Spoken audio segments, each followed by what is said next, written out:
With head coach Forbes MacPherson off at the FISU Games with Caleb Pearson and Curtis Henry, the coaching staff has had to assume some new roles and make their own in-game adjustments.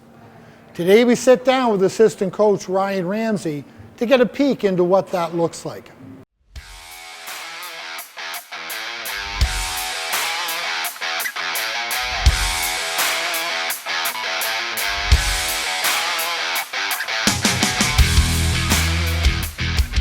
Ryan Ramsay, thanks for coming on.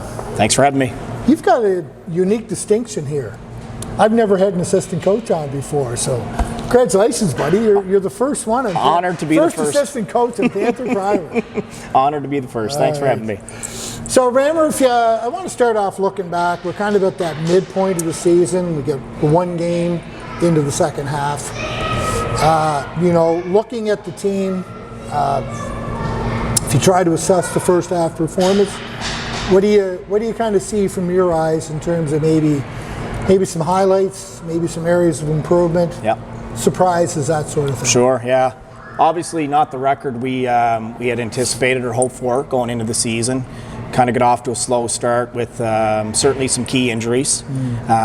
We don't use that as an excuse, but it is reality. Okay. Key players out of the lineup. Special teams played a big part, unfortunately, to our poor record on both sides. The kills struggled, getting timely kills.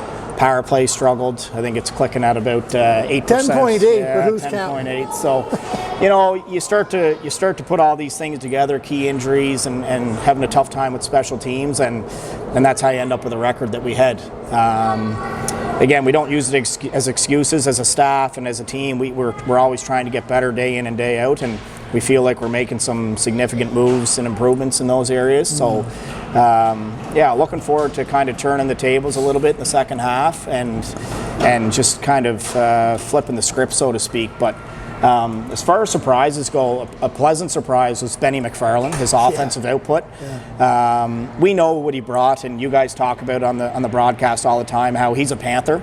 But to see him pop off with the goal scoring was probably one of the nicer surprises. Then another guy I think of on the back end is Zach Bigger coming into the league and 100%. And being that just that poised presence on the back Didn't end. have that first term adjustment, if you will. You know what? It might have been like 4 or 5 games. Yeah, we were really impressed, and that's all the credit to Zach, just coming in and being able to play in this league right away. It's, as you said, there's usually an adjustment period. Sometimes it's a semester, sometimes it's a full year, and there didn't seem to be that with Zach, so credit to him. Yeah. You look at the teams, I've never seen a clump in the middle like this year. The three teams, UMB's kind of distancing themselves, maybe not as much as in years past, but that St. FX, St. Mary's, Acadia clump is right in there, and they're virtually tied. That's right. Right? Panthers are in there, not far behind. Or actually, I should say UDM, St. FX, SMU are all tied. That's right. Acadia's nipping at their heels, and then there's another degree of separation in between the two. Any surprises in that for you in terms of how that unfolded? I'm still relatively new to the conference, year 3 for me, but I've learned real quickly that there's no easy night, right? And I think the players would certainly say that. We knew that X had a strong recruiting year, so their rookie numbers are unreal. Yeah, off the charts. So they might be, maybe, if you want to call it a surprise, I don't know, but maybe they're a little bit ahead of schedule. But probably could say the same thing for us last year with such a new recruiting class, right? True. So certainly the conference is tough and no easy nights, but you have to be ready to go, and therefore no surprises, I would say. So on that note, you kind of look at this weekend. It really is a 4-point game. It's going to be Dal and UPI pretty much fighting out for that last playoff spot. So Friday night takes on the whole level of importance. Yeah, it's huge. Every game's important, but to your point, it's even bigger this weekend against Dal, right? They're chasing us, and had a real good chat with some of the players today before practice, and just need a little sense of urgency from our group, and just finished a skate here today in a practice, and loved the compete, loved the energy. So I think we flipped a little bit of a switch here, and now it's up to us as a staff to make sure we maintain that through the weekend. And if you look at it, Ryan, the home record last 2 years has been atrocious. Well, let's be honest. 2 2-8 at home this year. The road, once again, a good success. I mean, a winning record last year. Yep. This year, 500, 4-4-1. You know, something's got to talk about flipping the switch. Yeah. Something has to turn at some point in time. Absolutely, and Forby talked about it last year with this young group, and just mentioned that you have to win at home in this conference. You just do. You have to take care of business at home, and we've struggled to do that. So. For me, there's no better opportunity than this weekend to get that going. Well, 3 games in a row, too. That's right. 2 this weekend and then 1 next. Yeah, I thought we played well last week. We thought our energy was there, the compete was there. There were details that were lacking maybe, and maybe we shouldn't have been surprised with 6 weeks off, but again, we don't use that as an excuse. It didn't feel like a 6-week off game. No, it didn't. Right? No, it was a good hockey game. It's a good hockey game. So if you look at it, you know, you're missing Caleb and Curtis on the back end. 2 big pieces. 2 big pieces. Right? What does that, what's the message to players? I mean, obviously there's the next man up mentality, but, you know, like, is there any sort of talk about that? Is there any kind of direct messaging that you guys give them? Yeah, actually, before Forby and Hank and Pearso left, we talked about the word opportunity. Yeah. Right. So yes, those 3 guys have an opportunity to go to Italy and represent the school and the program and the country for that matter. Yeah. But there's also an opportunity for the group that's here playing games and practicing. Right. So we have that posted in the office. We have that posted in the room, and now it's about just seizing that opportunity and kind of running with it. Yeah. Yeah. What do you think that's going to mean when they come back? You know, they go and they've represented Team Canada. Yeah. They come back to the heat of the playoff run. Yeah. What do you think that's going to mean for the team? I mean, they're going to miss this weekend. They'll miss. Will they be back for next weekend? I think they get back late next week. Right. On Thursday, I think. Yeah, like really so late. So they'll be great. They'll be groggy if they're here. Yeah, I mean, for us, we look at it as two key acquisitions, right? You're bringing in 2 guys that almost like a trade deadline, right? Yeah. So now you're bringing in a stud defenseman and arguably the best forward in the conference. So, you know, when it comes to opportunity, we need to make sure we embrace the opportunity. We take care of our business while they're away, and then we can insert those guys back in the lineup, and we should be just that much better off for it. Unfortunate incident recently. Last weekend, of course, you only played the 1 game, played the home game against Moncton Wednesday. On your way to UNB, had a bit of a bus accident without getting into details. How's the team doing? I know it wasn't an easy situation, but how's everyone getting along, and what's that been like post? Absolutely, yeah. I appreciate you asking. It was a challenging time for the group, but first and foremost, the school, you know, the university was off the charts with support. I was in contact with Ron and Jane via text and via phone calls, and they had support for us, ready for us when we got back, which was fantastic. We actually had support. Overwhelming positive support from UNB, who we were supposed to play that night. They reached out, just understanding that we were, you know. Nice to know the community rallied around everyone. You know, that's the hockey world, isn't it? Yeah. Like they reached out, and actually Acadia reached out too. So, you know, we're competitors on the ice, and we want to beat each other, but there's a bond. There's a bond. There's everybody knows what their journey is, and so the overwhelming support from first and foremost university was off the charts. Good stuff. Yeah. So if you look at it, Ryan, you know, I mean, you're kind of the coaching. You have your original coaching duties, like when Forby's the head coach. Yeah. You guys kind of fall into your roles. How's that kind of changed now that the big dog's not there, right? And you've assumed kind of the head coaching duties, the seasoned vet at 2.5 years. But you know, what's that like? Well, how is the role definition changed, or your approach to how everything is unfolds? You know what? It's funny you ask that, because you know, guys are seeing me in a little different light, I'll call it. You know, I have to put the head coach hat on, and that does look different as from an assistant coach role.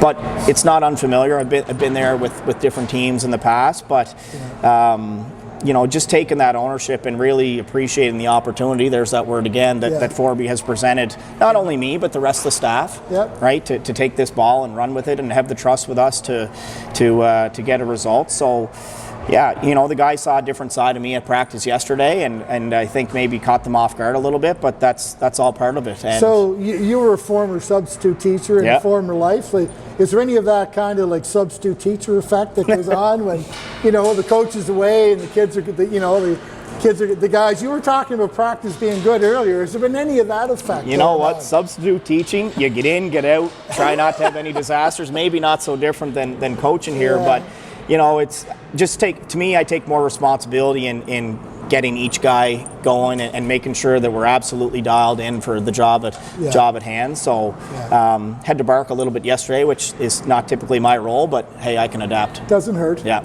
So if you look at that, Ryan, I mean, you know, this is not, you know, you think about, you've been around the coaching circles for quite a while, and you've had opportunities at various levels, and if you think about that, how did that, you know, if there's a young coach listening and said, how does that help you prepare for making the adjustment to this level? And I guess the other part I would ask is, in your brief time, how have you evolved as a coach? Yeah. You know, like, because everyone has to get an opportunity. That's right. You have to start somewhere, and you have to be given that chance to prove yourself at a different level. Yeah, for sure. How's that been for you?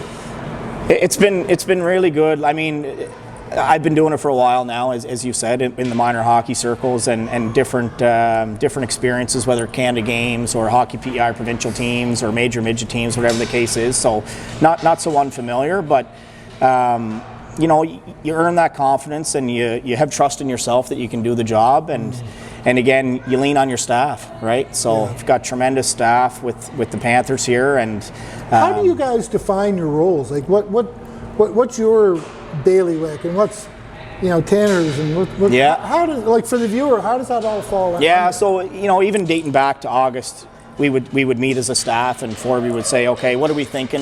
You know, what do we want these roles to be? And he sent me back with the D this year and took the PK again, which I had last year. So that was a pretty easy transition. And then Tanner is up with the forwards. Which you were pretty good at back in the day. Well, I dumped it in, and you know, I wasn't a big offensive threat by any means, but you know, that it's funny you say that. The other thing is work ethic, right? So you trust that you have the work ethic as a coach to embrace this opportunity. So I've been very fortunate too. So I came in the year that we host the Nationals as a video coach, right? So I really got to learn the league at an arm's length, I would say, and how the program operates. Without that level of responsibility. Yeah, it was, I said to Forby this year, it was a perfect transition, right? It was a perfect transition. I got to know Forby as an individual and as a coach first and foremost. And then from there, you know, onto the bench last year, and then maybe a little bit more responsibility this year. But yeah, it's, you know, you put in the work and you never know when the opportunity is going to come, and you just have to be ready for it. If you think about it, you know, like, is there an element of intimidation? Like, if you think back to coming, because we're talking one of the premier leagues in Atlantic Canada, did you have that moment of trepidation, or say, am I ready? Should I go? Should I do it? Or to be in the video coach first, honestly, that was huge. The other thing was Kyle Dunn, he recruited me, I'll say, to be the video coach that year. Yeah. So we were interprovincial rivals back in the day when the Major Midget League, but you know, the coaching community here in PEI is pretty small, right? Yeah. And there's only so many of these opportunities. So when Dunner reached out about that year, and I was able to fulfill that was great.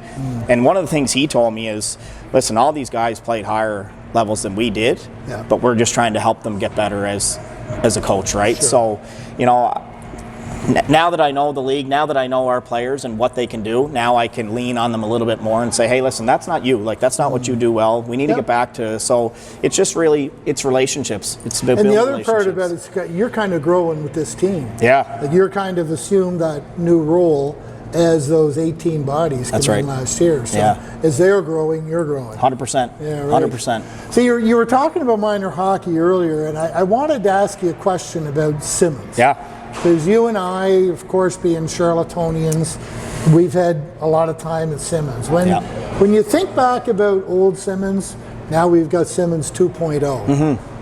What do you think when you, maybe a little bit on you know, the nostalgic side and a little bit on the futuristic side? Absolutely. Yeah, it's I have so many memories from the old Simmons, quote unquote. First and foremost, Stu McFadgen, who ran the rink back when I was growing up. You know, I lived probably a minute and a half from the rink, so I could remember on like snow days, no school, he would just have the rink open, and we would just go and skate and you know, just have the time of our lives, right? As young citizens of Charlottetown. So Not a bad backyard rink to have. Unbelievable. We were spoiled, really. Yeah. We were spoiled, and you know, I've won some championships in that old rink as a player. I've won some championships as a coach in that rink. So like I've got a ton of memories from old Simmons, and my first experience with new Simmons was like, okay, this is new Simmons. It's very well done. Yeah. We were due for an upgrade, and I think everything was done exceptionally well. It really has a feeling of a community rink, though, doesn't it? No question. Even the walking track, like I teach a power skating program there on Monday nights, and the walking track is always being used, right? And I'm sure people come in off the street, even if they don't have a child on the ice, and they're using the walking track. So credit to everybody involved for. And not only that, instead of sitting in there on your phone watching your kid practice, go walk around the track. That's right. All kinds of benefits. Anyway, it's all good to have. Yeah. Anyway, buddy, listen, it's great to have you on. Nice to get your insights. You're thrust into a little bit of a new role. Yeah. Good luck this weekend and next weekend too. And appreciate it. See if we can get back in the winning ways on the whole. That's the plan. On the home time. Yeah, appreciate it. Thank you.